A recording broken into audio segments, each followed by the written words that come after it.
All right. Hi, my name's Justine. In case you didn't watch video one, I hope you watched video one. Go back and watch video one if you haven't. And I'm a butterfly farmer. And this is video two to help you learn a little bit about monarch butterflies. Okay. So that's me with some butterflies that I raise because they fly around my house, kind of, sort of, a little bit. I got to keep them safe from the dogs though. Okay. All right. So the answer of the day from the last question yesterday.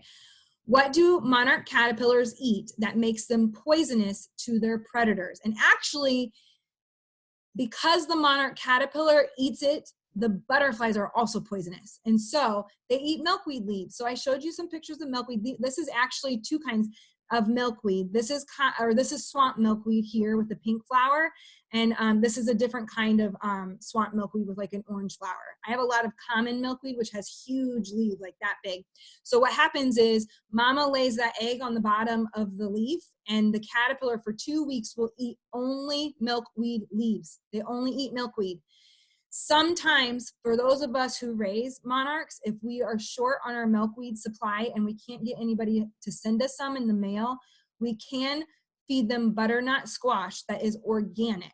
So, but it's not ideal. Sometimes they'll eat cucumbers too, but we try very hard to just feed them milkweed that has not been treated with any chemicals or pesticides. So you can see this is in my garden. I call them fatties. There's a big fatty caterpillar because they're so big compared to how little they started off with. And he'll eat the leaf and the flower sometimes too, but they much prefer just the leaf, okay?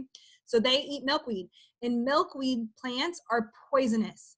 They're poisonous to anything and everything except for monarchs. So when I am farming and I'm cutting leaves from the milkweed to feed the caterpillars, it looks like milk.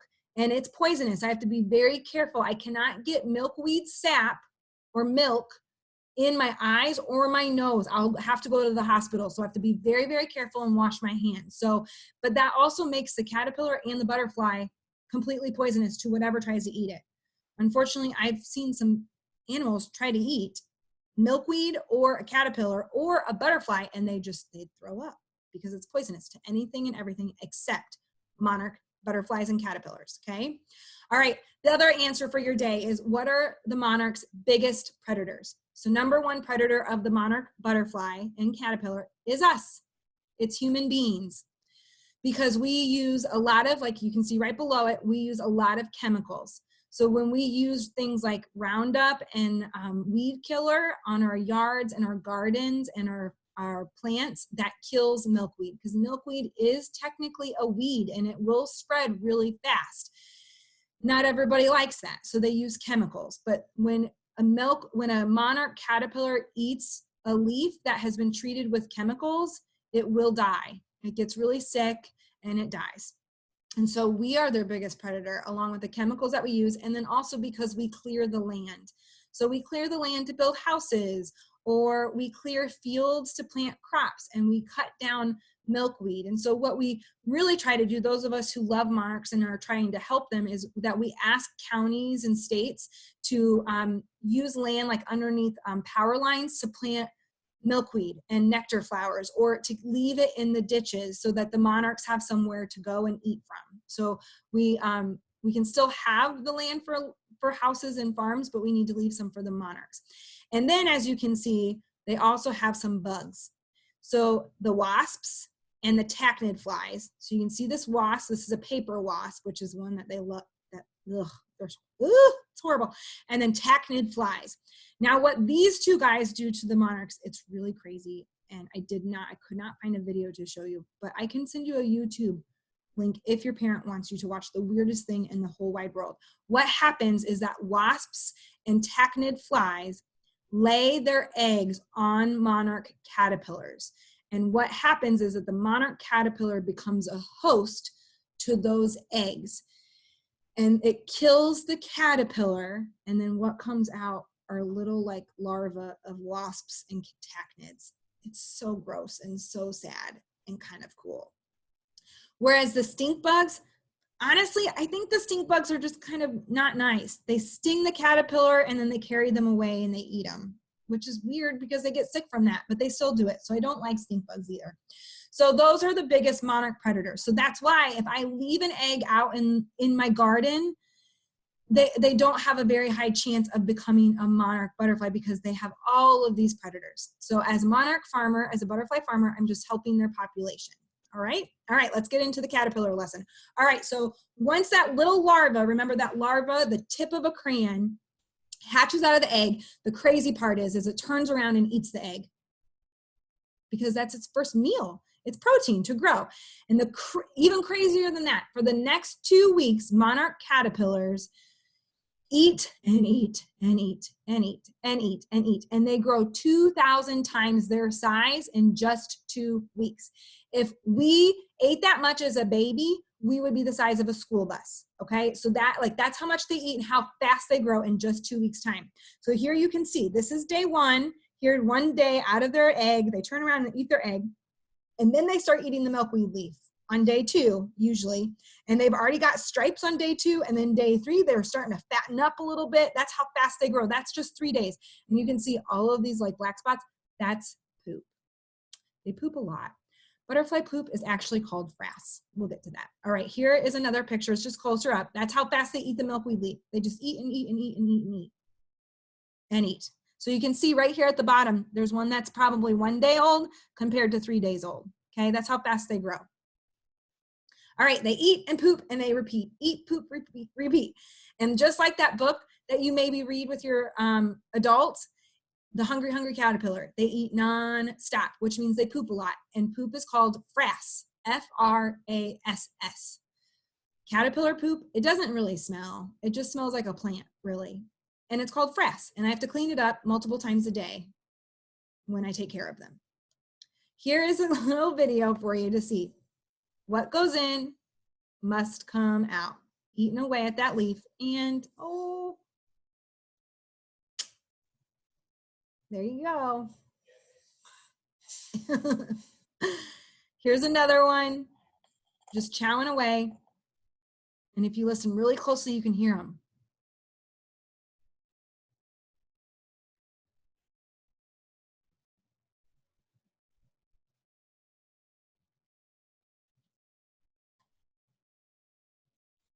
So just eating the milkweed leaf away, okay? This top picture is when I filled up their milkweed leaves in the morning. And then this was by the evening. They strip all the leaves.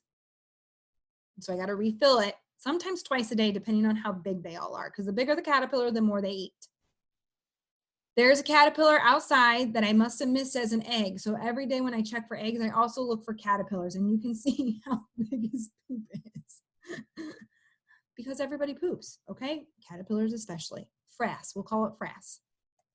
All right, what also is really neat about the monarch caterpillar is that they molt. So what happens is as they're growing, because remember they're growing 2,000 times their size, they shed their skin 5 times. It's called molting.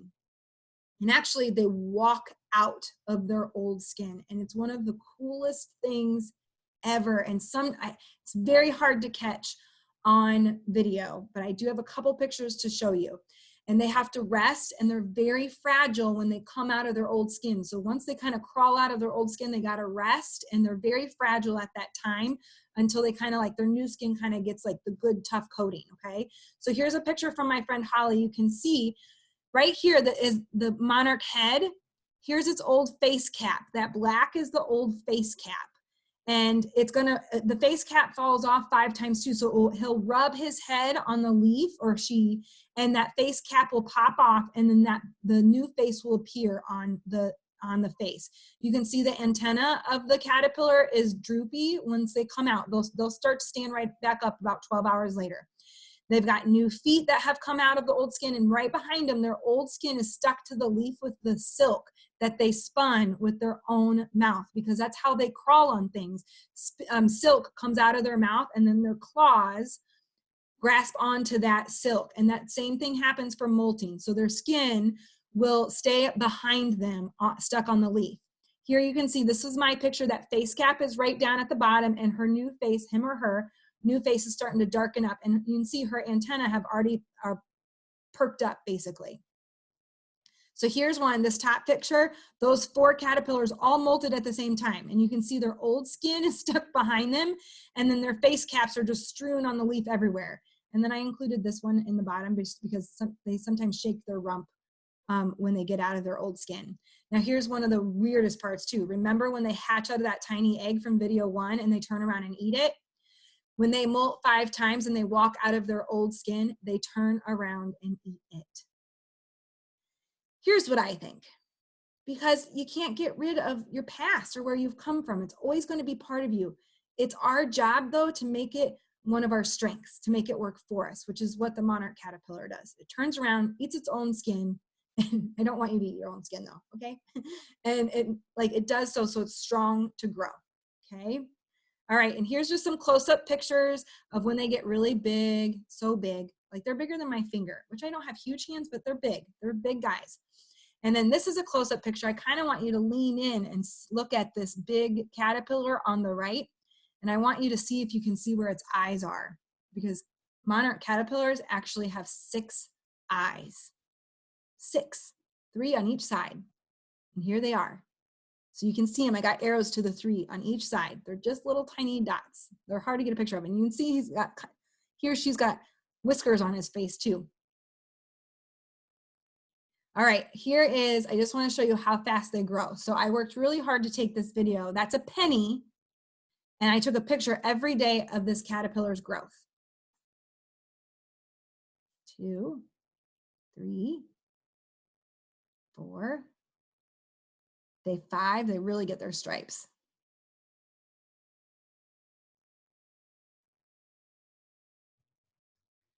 And this was actually a pretty little guy. Day 12, 13, ooh. And by day 14, he goes into the J and into a chrysalis, which we're going to talk about.